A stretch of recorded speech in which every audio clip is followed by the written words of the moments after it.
Okay, well, it's a new year, and you're probably thinking that it's a good time to find yourself the right advisor, mentor, intuitive guide.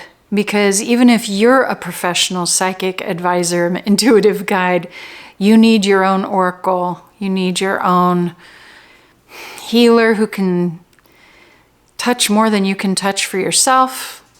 You need your own seer, because even though you could be great at seeing for other people, you can't always see for yourself. And you're noticing that we're in a time of a lot of confusion around who to trust and what the good information is and what authority can you trust, what leadership can you trust. And welcome to the Aquarian age, which means that you're not going to be happy with some old guru style of teacher who holds themselves over you in any way. So I wanted to speak to my 3 favorite tests for who's a real deal, authentic wisdom teacher, wisdom holder.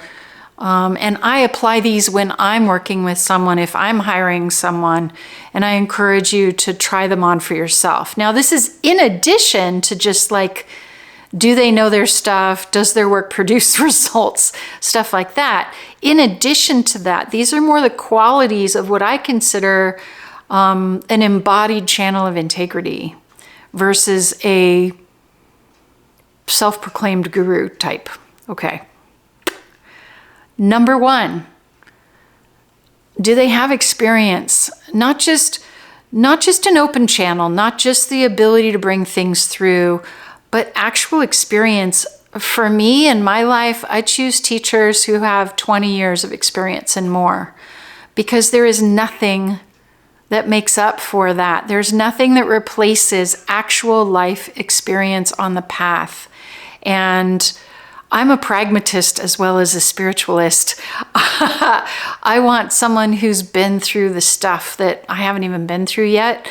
I want someone who gets it, both on the real world level and on the spirit level. So look for a teacher, a healer, someone who has 20 years of experience doing what they do, real life experience, okay?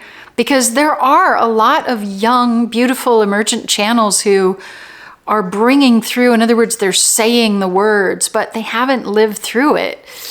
And until you've lived through it, I don't think that you can really hold space for a wise woman who's lived through much that you haven't lived through. So you can get information, but you can't transmit the lived wisdom, the earned wisdom that you haven't earned yet, that you haven't lived yet. So that's my thing. And I'm curious to hear what you say about that. There's obviously exceptions to every rule, and there's old souls and young bodies and blah, blah, blah, but 20 years of experience, please. Okay.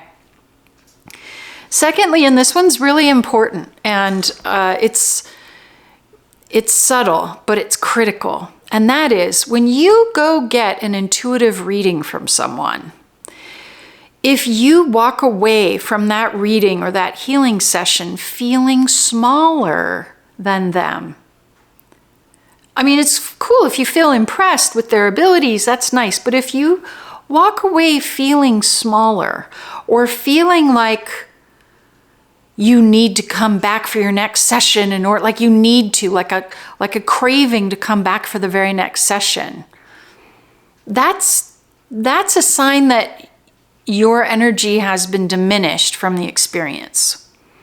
And that's the old guru style at some level, the guru style of learning. And I might not be using the word guru in the same way that you would, so I'm just owning that. But that's my nickname for it, is the guru style, where the person who comes to the advisor kind of has to do like little ablutions or whatever, like they have to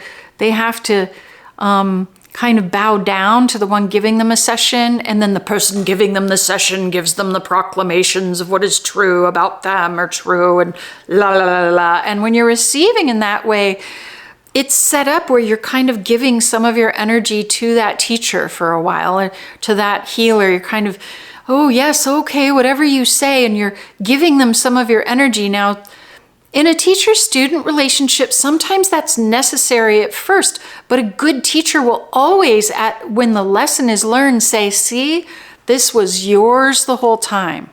This was always your wisdom.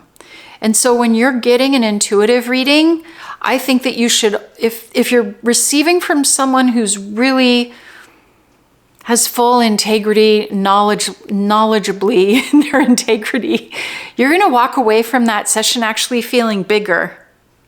Not like you're better than the person who just gave you a session, but like you're not smaller, okay? If you find after a session from someone, anyone, that you're feeling smaller, call your energy back. You don't need to leave your energy with your healer, teacher, mentor, psychic. No. Okay? Call it back.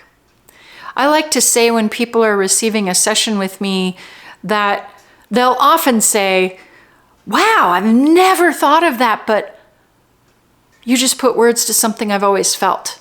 Boom. I trust that. I trust that.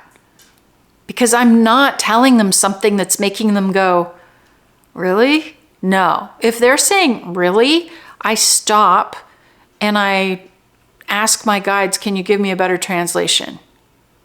Because the truth lands as truth in your body. And a good teacher, oracle, psychic, I think, will always be able to let you stay in your full power. Will always come from this place that, hey, we're equals. I'm the one helping you right now. And if we were in a different situation, you'd be helping me. But right now I'm helping you with my gift. And we're equals. That's a basic level of respect that I, for one, absolutely need if I'm trusting my inner life with someone. So watch for that. If you feel small, call your energy back. And it might be a sign that the person that you're working with is taking your energy. Or it might be just that you're so patterned to giving away your energy that you are doing it without thinking. So call your energy back. And if it keeps happening, or if you're having your power seems to irritate your provider, your psychic, your healer, then get a new one, because that's not it. Okay. My third test, and this is interesting. I feel like this is also something that's really changing with the Aquarian age thing, is more and more so. I trust the wisdom teachers who have a sense of humor. A sense of humor. I trust the wisdom teachers who bring their inner child to the table, but in a totally integrous, responsible way.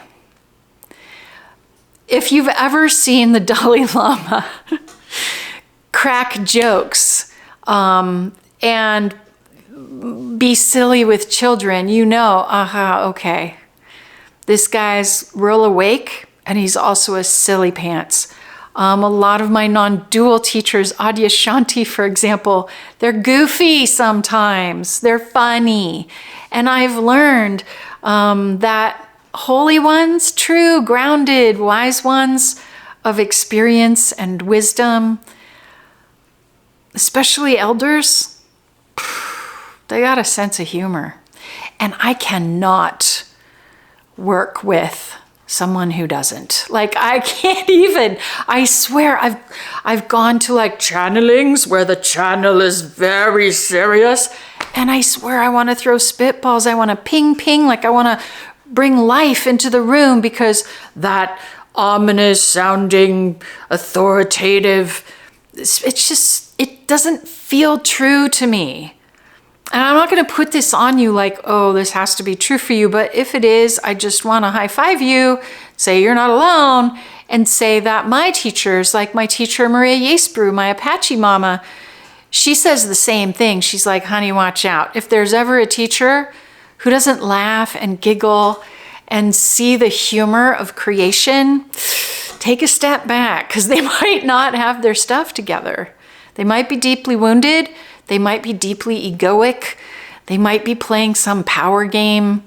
But reverence and irreverence can go together. And in my world, they have to. They have to. Because this whole life, I believe, is like a game. It's a play we're in. We're playing parts. We're like spirits playing parts in these meat suits called bodies. And we have to keep our sense of humor about us, even a little bit of dark humor at times. So those are my 3 tests, okay? Choose somebody with real life experience, preferably someone who's been where you want to go, because then they're embodying the wisdom that you're longing for in yourself. They're embodying it. They've lived it.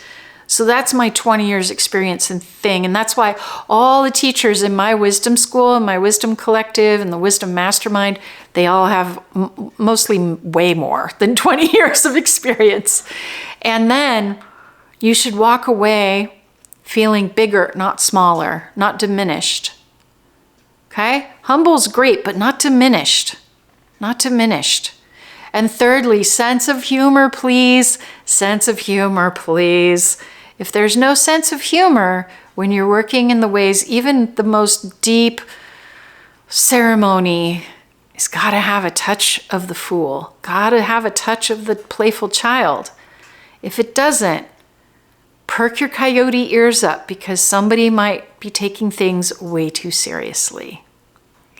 I hope this helps you. And if you already know that you want me as your mentor, but you've been a little shy to ask, please just reach out. I've got ways that we can talk on a free call, face-to-face, on a group clarity call, or you can email me. Like, I promise you I am real. And this is what you see is what you get. So, and maybe I'm not the right fit for you, but regardless of who you're stepping in with for mentorship, for guidance, for oracular support, for, in the world of business, we call it copy editing, but really it's your oracle who can help you find the right words for what you are, for your deepest gifts, and clarity on your path. No matter where you're going to find that support, I hope you find one that is worthy of you.